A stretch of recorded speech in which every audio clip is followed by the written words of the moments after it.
I'm over here.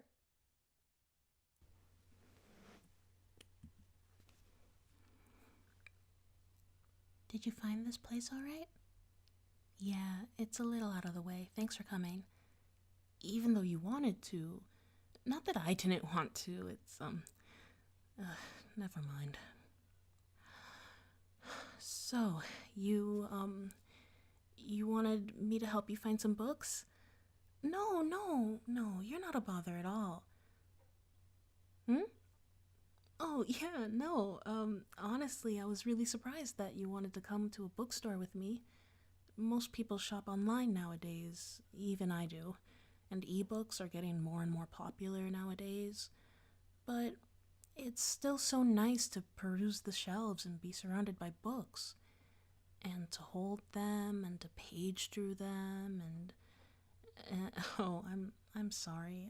I know I tend to ramble a lot. I'll try not to while we're here.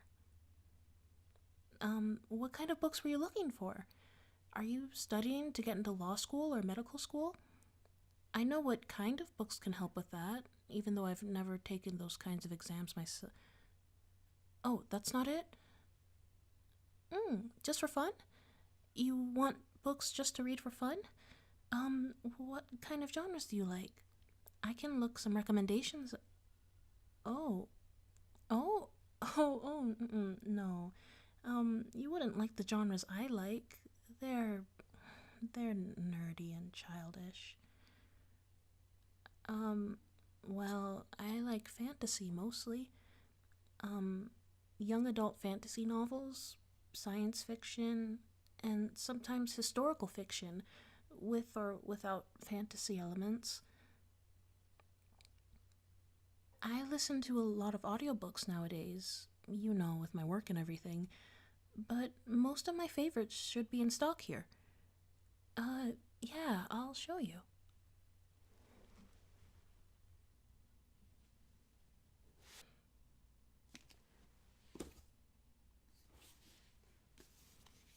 Thanks for, waiting for me while I found it. Um, it took me a while because they moved it from the featured section. I just got finished reading the sequel, and so this story is fresh in my mind. So, this book is a historical fiction fantasy, I believe. The protagonist is a con artist living in 18th century Cairo. And while tensions are brewing between the French and the Ottomans, this young Egyptian woman has been using her special abilities just to get by, whether that be in healing or exorcism or fortune telling. She doesn't believe in all of these things she claims to practice, but whatever helps her make a quick buck and get by. One day, when a fake exorcism goes wrong, the protagonist discovers that the young girl that she is trying to help is actually possessed by a jinn, specifically an Ifrit, who recognizes something special in the protagonist and begins to hunt her down. The protagonist accidentally calls forth another jinn, a great warrior, who is known as both a protector and an annihilator.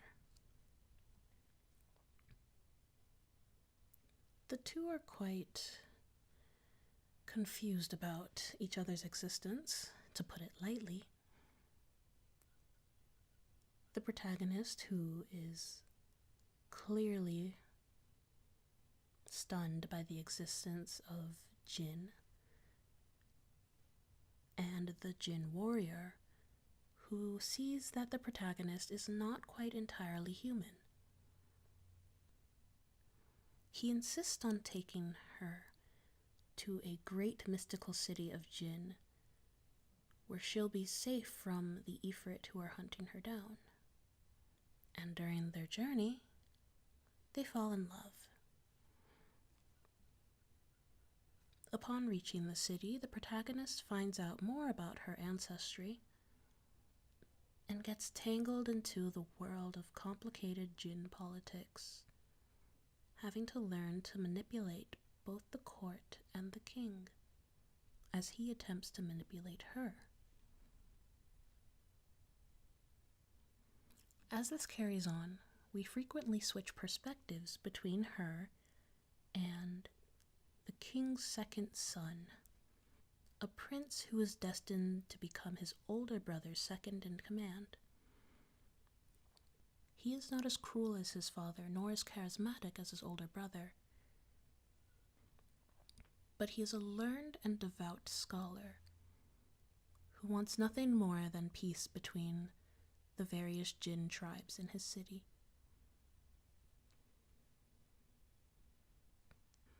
I liked this story because it was rich in Middle Eastern imagery, though I admit that I didn't like the protagonist for the first half of the story, and I never really warmed up at all towards the warrior jinn that becomes her lover. They just were into each other too quickly, and it didn't make sense to me, and their journey kind of dragged. But once they make it to the city, and the protagonist meets the prince, she's able to show off her more scholarly aspects beyond just being a con artist. And they both kind of play off of each other's intelligence and banter. Is it that obvious that I would like him more? I like the protagonist's character much more in the sequel, so I think with time she just grows up a bit, and the third and final part of the series isn't out yet, but I'm really looking forward to it.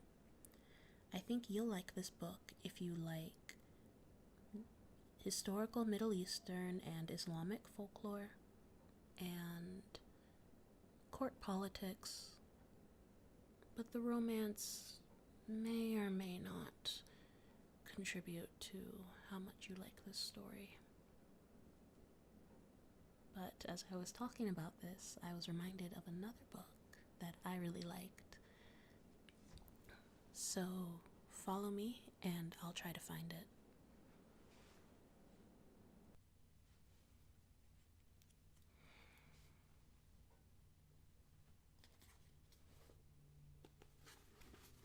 I know this one took me a little bit longer to find, but thanks for bearing with me. So, the different tribes and castes mentioned in the previous book reminded me of this one. Now, I know this one's a little weird, and I don't mind if you wouldn't want to read it because it's too out there, but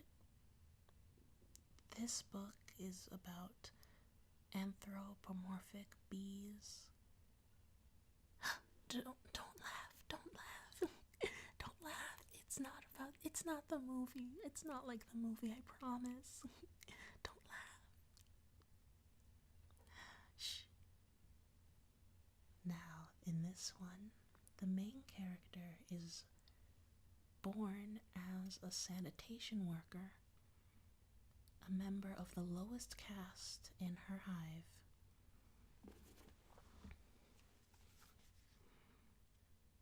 And at the moment of her birth, her life is in peril as the police of the hive deem her too strange and far too variant from the rest of the hive.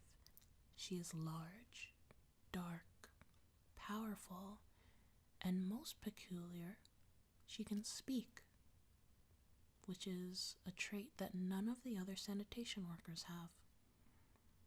However, just before the police dispose of her, she is saved by the head priestess of the hive, in the caste just below that of the queen.